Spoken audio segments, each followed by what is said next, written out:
welcome in. This is Chiefs Chase. My name is Mike Bassano, and thank you so much for joining me for an edition of the Mid-Week Blitz. Hurts still has pressure, looking around. Decked! Oh my, what a hit that was from Omar Norman Lott, the rookie. The Midweek Blitz is where we break down everything Kansas City Chiefs, and we get you ready for the upcoming game. This week, I feel like I don't have to tell you how important this game is. Sunday Night Football in New York against the Giants. Now, we'll get to some of the reactions and what we've seen in the last couple days to the Chiefs going 0-2.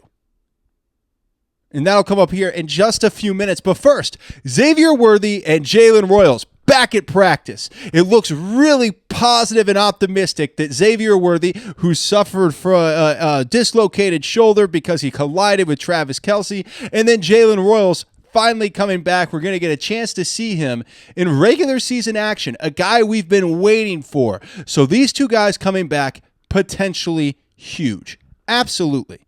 Now, what's the big reason why? I think that's a great question because people understand, yeah, these guys are coming back, they're talented, but how's the offense going to look different with Jalen Royals and Xavier Worthy? One word: separation. If you watch the Kansas City Chiefs, Patrick Mahomes drops back, nobody gets open, and then he runs for his life until he gets a first down. That's become the offense. So getting Jalen Royals and Xavier Worthy back is going to be massive for this team by every definition because you have guys with the speed who can actually get open in the defensive backfield and give Patrick Mahomes some help. And another thing, Patrick Mahomes needs a change in luck. Every year he's got his wide receivers going down with injury. He has wide receivers and tight ends dropping balls to turn into interceptions. He has guys that go ahead and fly down the highway in Dallas like a bat out of hell and end up being suspended for 6 games. This is a guy who comes in and makes magic every single week. And every single year it seems like he gets a stroke of bad luck that he has to overcome. And the crazy thing is, a lot of times Patrick overcomes it. Because he's just that good, guys. He's just that fantastic. He's just that good at being a phenomenal quarterback, and it's why I see Patrick Mahomes as the GOAT.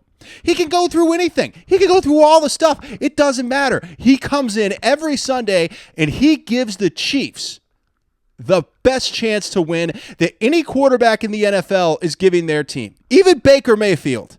As awesome as Baker is, Patrick Mahomes is still better. I feel like that's a thing that has to be said because Baker Mayfield's making all kinds of waves and turning into really the most badass quarterback we've seen since Jim McMahon. And that's got to get you extra fired up, especially when you just get excited about football. But the thing is, Patrick Mahomes is still better.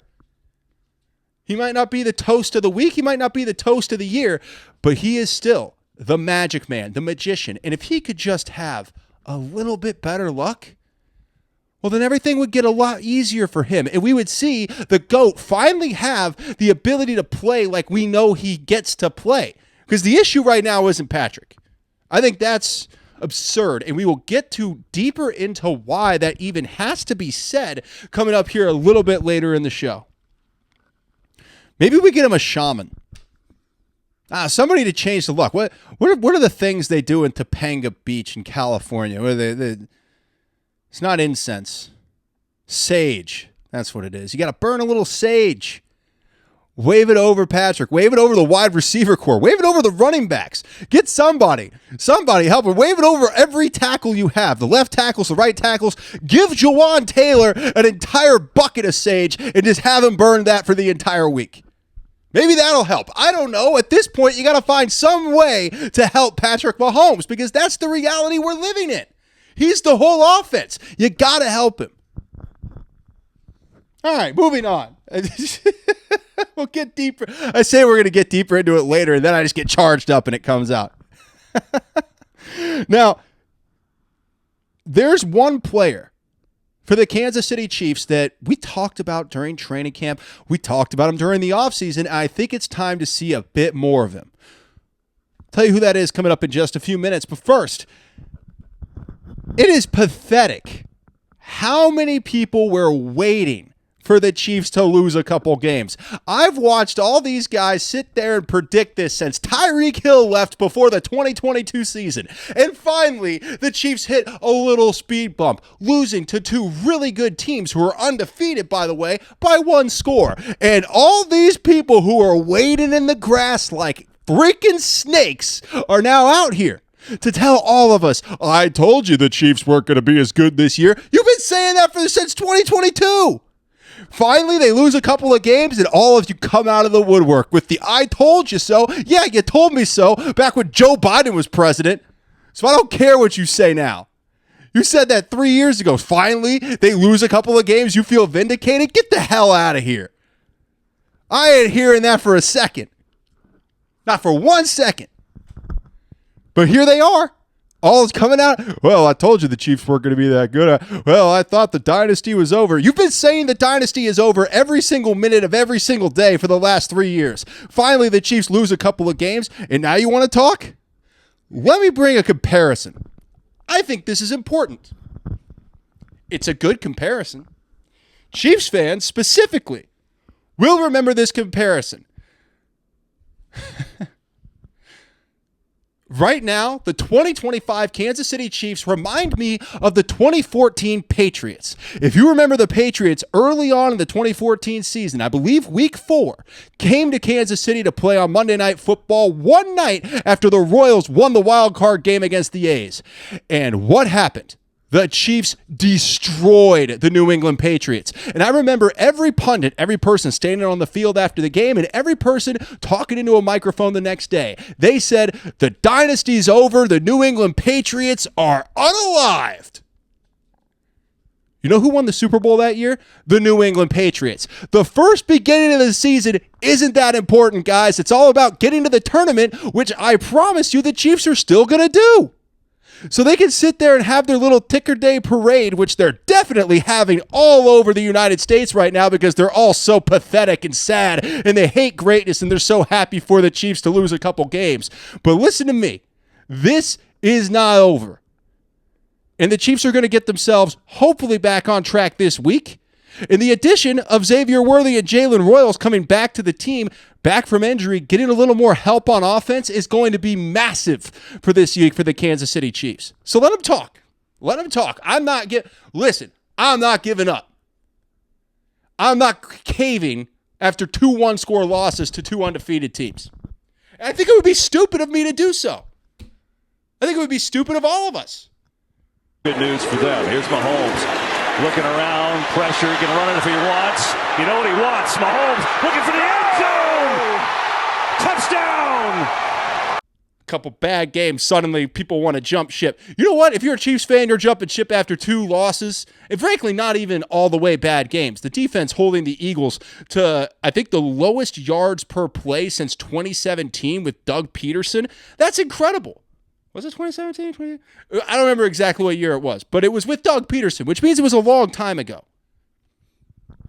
So that defense played great. The offense, at times, did really well. You eliminate one bad mistake from Travis Kelce, which we will discuss, this weird triangle of blame sharing that everyone's trying to push from the Chiefs. The Chiefs don't have any snitches. We'll get to that later. But the thing is, the Chiefs were right there. So this isn't some kind of panic situation. I feel like it would be dumb for me to sit here and panic and tell you that, oh, the Chiefs have lost 2 games. What are we going to do? Win the next one? What are we talking about?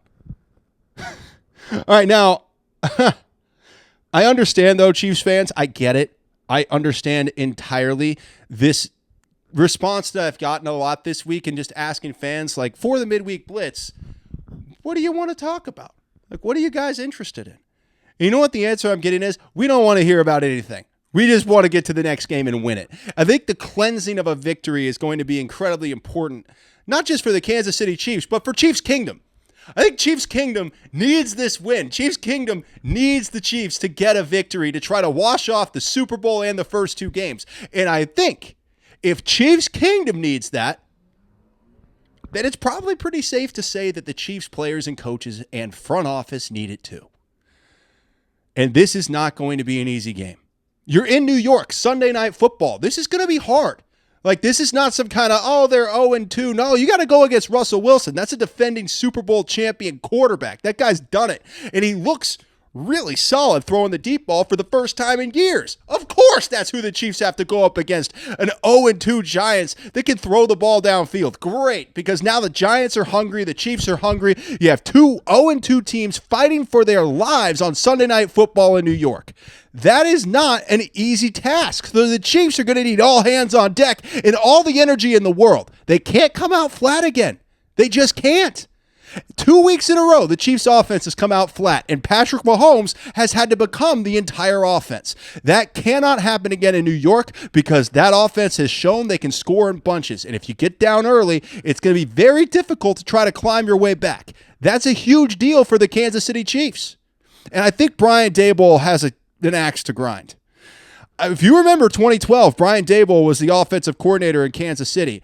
There was some bad blood.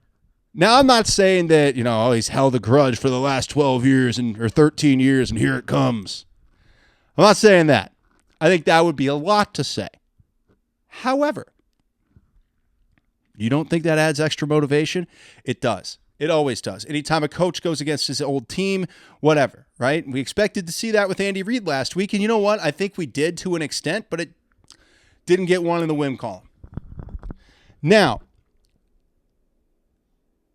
this whole circle of blame thing that the Kansas City Chiefs are doing, it needs to be discussed. We'll get to it here in just a few minutes. But first, it's time for more Brashard Smith. The Chiefs running back situation has come to a point where they need help. And we knew it during the offseason. We talked about it before the draft. I wanted R.J. Harvey in Kansas City. Broncos went up and got him a lot earlier than he was graded, and he's had one great game, one bad game. Book's obviously still out, but they needed help. And they went and got Brashard Smith in the 7th round. It's a late round pick, but a guy that we saw some flashes from in the preseason, and we need to see more of him now. I understand everybody wants Isaiah Pacheco to come in and run like he used to. He hasn't yet. It's been 2 games. And the fact is, nobody on the team can run the ball other than Patrick Mahomes on a consistent basis. That's a problem. And that means you need a solution at running back. Anybody else Googling free agent running backs, or is it just me last Sunday night? Yeah, we're looking for answers because, damn it, they need answers. Love Kareem Hunt, love Isaiah Pacheco. But with that performance on Sunday, and on the piggybacking of a not phenomenal performance against the Chargers, and the fact that Patrick Mahomes is your leading rusher by a huge margin, yeah, the Chiefs need help. Is Brashard Smith that guy? Is he going to come in and be that help for the Kansas City Chiefs? Every part of me is hoping so, because they need something. Go out of the back. He can catch the ball out of the backfield. I'm sure it's about protections, but, guy's not getting protected anyway. It's the truth. I mean, if they don't, usually young running backs don't play in Andy Reid's system, in large part because they don't know the protections. The one real, no, you know what? Kareem Hunt wasn't much of an exception to that rule. And neither was Isaiah Pacheco. They got bigger rules as the season went on. Brashard Smith will also do that, but I think we're at a point where you can't wait, right? You can't wait for it. You got to go get it because there's just no more time. It's 0-2. I'm not hitting the panic, but I'm hitting the alarm. Panic would be like, oh my God, but I'm hitting the alarm of, do you call week 3 a must win? Yeah, I do. I think the Chiefs lose this game. It significantly impacts their ability to get to the playoffs because they're going to have to turn it on and crush a lot of great teams if they want to get there after losing to the New York Giants. You have to keep in mind the Chiefs are playing a first-place schedule. It doesn't get easier. So you have to beat the New York Giants. Like, that's it. It's a must-win game. So I'm looking at Brashard Smith. I'm looking at Jalen Royals. I'm looking at Xavier Worthy. I'm looking at every single guy. All hands on deck. The Chiefs have to find an answer because through 2 games of Matt Nagy's game plan, whatever you want to call it that, it hasn't happened. So Brashard Smith, hopefully we see him get the touches, get a chance because he could be an answer. Now, big week 3 game Couple things to get to on that, and then we'll be done. But first, Travis Kelce defended Patrick Mahomes on his New Heights podcast because Mahomes took the blame for Travis Kelce dropping the ball into the defense's hands. Of course, Andy Reid took the blame after the game. The fact is, the Chiefs players have no snitches. They'll always say it's my fault. Everybody says it's my fault. It's like that scene in Life where one of the prisoners gets the warden's daughter pregnant and everybody says they did it. That's the Chiefs. They're just like, yeah, I'm the peppy. Every week, it's my fault, it's my fault, it's my fault. And that's great. Guys are taking accountability. But let's not make any kind of mistake to think that any part of that game was Patrick Mahomes' fault. Andy Reid, I don't know. I don't know how involved he is with the offensive game plan, but clearly the offensive game plan in the first half was a total disaster. So, sure, if your offensive game plan is Patrick Mahomes becomes a magician, runs around and just makes magic happen, then yeah, of course, your offensive game plan isn't very good. And it's on Travis Kelce. Because despite the offensive game plan sputtering in the first half, the Chiefs had it. Kelce makes the catch, scores the touchdown, Chiefs had it. And I understand this ridiculous argument. He had to wait to throw it. Did you see the pass rush? All game long, the pass rush was getting to Patrick Mahomes. The whole game. So I don't really buy that, he couldn't get it. No, urgent route. I said it after the game. Urgency in the route. Travis didn't have it. He's running like he's at TEU, showing people how to run a route. Slow, methodical. Yeah, that's great if your quarterback has time. Patrick doesn't have time. And by the time he broke, safety's already breaking on him, man. If Pat waits any longer, it could get picked. Too bad that it popped off Travis's hands and got picked anyway, but that's the reality of that situation. Safety's already breaking down on Travis as he's coming out of his break. You have to hit him like that. So I don't put any of that on Patrick Mahomes. I understand he'll take blame for it. I understand Andy Reid will take blame. It's on Travis. That's the fact. I love Travis Kelce. This is like the most pro-Travis Kelce, I think, pro-Travis Kelce show in the history of shows. This is the most pro-Travis Kelce one. But I got to call it like I see it. He dropped it, picked off, his mistake. He's still a Hall of Fame tight end, and those things happen. Not the end of the world. But yeah, it's on him. Just like the Xavier Worthy injury was on him too. So there needs to be a focus. I mean, that's the facts. There needs to be a focus. This isn't about me trying to cut anybody down or anything like that. This is about the truth, right?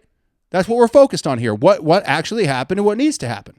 Well, what needs to happen is Travis needs to run his routes with more urgency because the Chiefs' offensive line is not going to give him time to run those slow routes. By the way, even if they had given him time, safety breaking down, Pat had to throw the ball when he threw the ball. Travis has to catch it. Gets him all the room that he needs, and then stiff arm.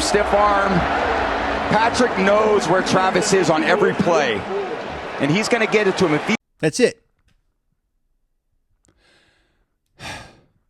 Especially with the gloves they have now. This is a total tangent.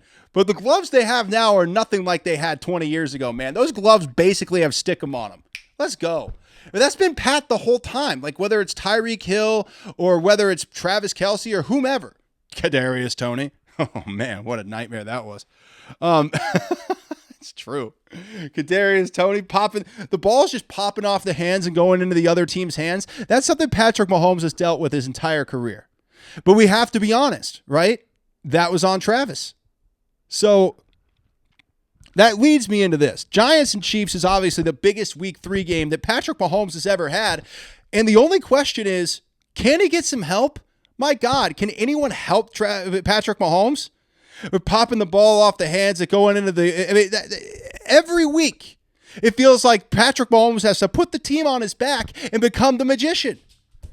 Help Patrick. That's going to be the mantra until I'm red in the face, until the world ends. I will be sitting here talking about helping Patrick Mahomes because to this point, the Chiefs haven't done a very good job of it. And this is a team where they kind of be sitting around, like I've heard this week. This is not my take, but I think it's a good one. I've heard it from quite a few people. That it seems like oftentimes Patrick Mahomes is the guy that everyone just sort of waits to make something happen. When you have a big-time quarterback, people just kind of go, well, let's see how he does. Let's see what Pat does. Pat will bail us out. Oh, Pat's going to be there. Don't worry about it, guys. We got Pat. It doesn't work that way. You have to step in and you have to do your job. And right now, I don't think you can make an argument that a lot of the players on the Kansas City Chiefs offense are doing their job. Tyquan Thornton, that's the only other one. And that's only because Tyquan Thornton had such a low bar set for him that the fact he's actually able to make a couple of nice catches a game and get into the end zone and be a deep ball threat, yeah, he's doing his job. That's Tyquan Thornton's job. Where's everybody else? That's the big question. Running backs, offensive linemen, wide receivers, tight ends. Where the hell is everybody else? Because Tyquan Thornton and Patrick Mahomes can't be your whole offense. You got to get better. Hopefully, Xavier Worthy comes in and makes that better. And hopefully Jalen Royals can contribute in some way. But I'll say this, a dislocated shoulder is no joke, man. It is no joke. So Xavier Worthy coming back from that, it's going to be tough. I hope he's okay. But I think at this point, the Chiefs just need him so badly, and he wants to go in and play. It doesn't matter how unstable his shoulder is. He's just going to say, yes, it's fine. Put me in, coach. And you know what? That's the player's mentality. That's how it should be. Need the trainers to be there for him, but the trainers say he's good to go, then he's good to go. I'm not a doctor.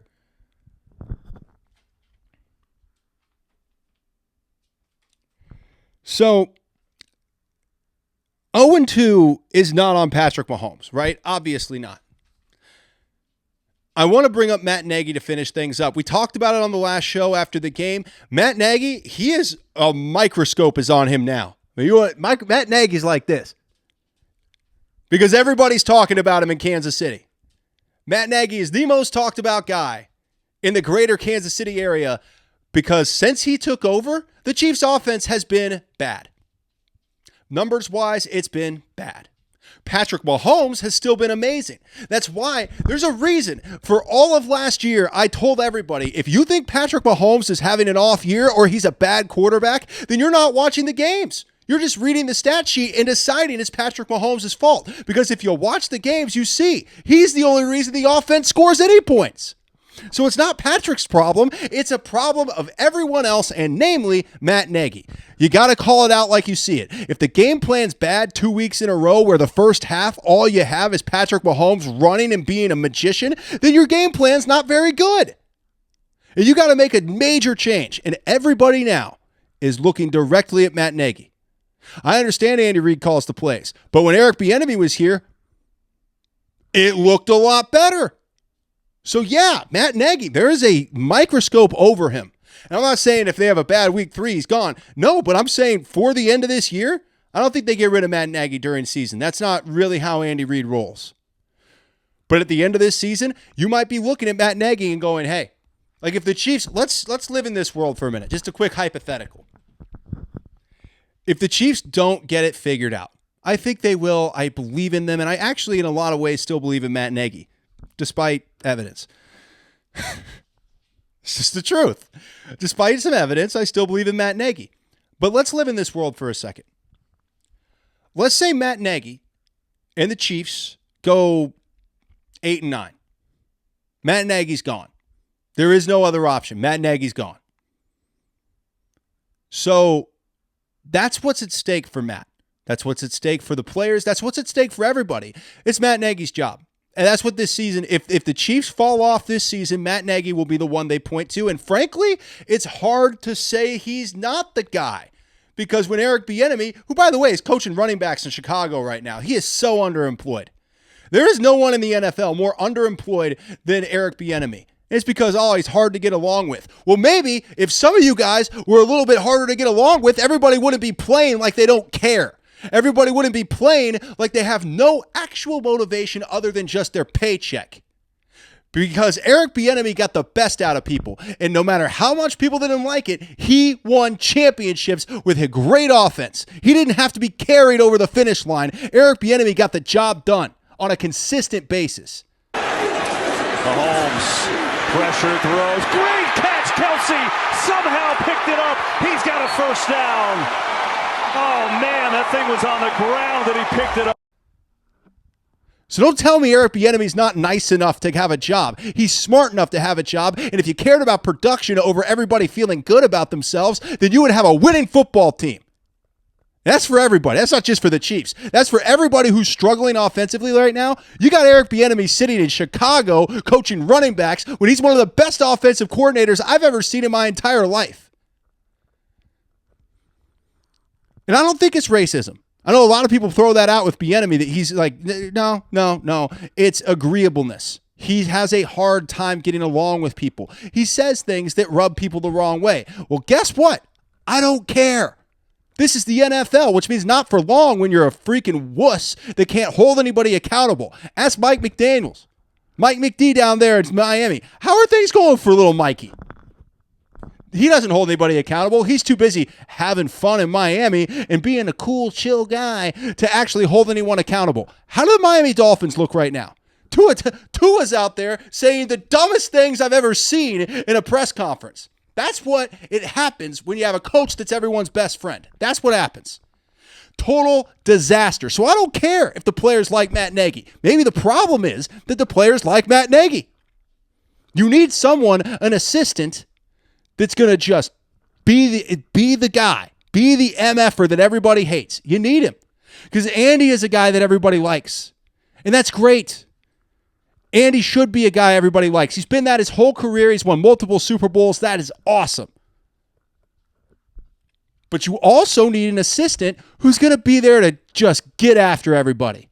It reminds me of Bill Snyder's first coaching staff at K-State, where he had guys like Bob Stoops and Mark Mangino, Jim Leavitt, guys, multiple guys on that staff first of all, almost all of them went on to become head coaches. But multiple guys like Jim Leavitt and Mark Mangino were fired as head coaches for being too hard on their players. Because though Bill Snyder was this nice, kind of, oh, shucks guy, he hired guys who would make sure they got the most out of the players. And I don't think I'm reinventing the wheel at all by saying Bill Snyder got the most out of the Kansas State football program. Right? So at least there's something to it. I'm not crazy. I'm not just pulling ideas out of the sky. Eric Bieniemy, as on the coaching staff, Chiefs offense is awesome. Patrick Mahomes wins MVPs with Eric Bieniemy on the coaching staff. Without him, the game plan looks like it was created by the guy who sells the hot dogs, and Patrick Mahomes has to be the whole offense. So I'm not crazy here. I'm not making something up out of nowhere. So yes, there is a microscope on Matt Nagy. That is a fact. And this game against the New York Giants is a massively important game. You think about how huge this game is. If the Chiefs lose, the floodgates are going to go crazy, and that's going to kill the psyche of the team. They're already struggling after last week. Trust me, the psyche and the confidence is already starting to break. If they go to New York on Sunday night and they lose to the Giants, it's panic button time. I don't care if it's a field goal loss or whatever. I was close to the panic button with the Eagles, but I said last week on this show, on the Midweek Blitz, I said I'll only hit the panic button if they get crushed. If it's like 24-0 at halftime like it was in the Super Bowl, then I'm smashing the panic button. But I said it will depend on how they lose. And the fact is, the way the Chiefs lost, a big mistake by Kelsey and the tush push.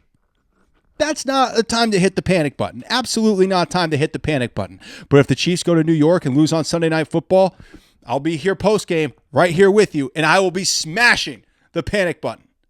I won't. There's only so much that you can see. I'm a positive guy. I'm a positive person. We've talked about this since the beginning of this show. We're like 60-some episodes in now. I'm a positive guy. But man, it's going to be tough to find a lot of positivity when you lose to the 0-2 New York Giants and Brian Daboll. Just the truth. Losing to Jim Harbaugh, losing to Nick Sirianni, these are championship-level coaches. So what can you do? You lose to Brian Daboll and Russell Wilson in New York? It's tough to find the silver lining if that happens. So yeah, I'm going to be very anxious. And if you're watching, quick plug, I'm going to start doing live on TikTok during the game. So if you have TikTok, follow me at Mike Bassano. And if you want to check in on my live stream during the game, feel free to, because we're going to try to have a whole lot of fun doing that. In part because I'm just like, I I want more interaction. I want to talk to you guys more. I want to have more fun with you during the game. So on TikTok at Mike Bassano, I'll be live streaming during the game to talk about things with you guys as they happen. This has been Chiefs Chase. I'm Mike Bassano. I think I've said that 4 times. Sorry, man. Thank you so much for joining me. Enjoy the game, and I will see you right after. Have an amazing rest of your week.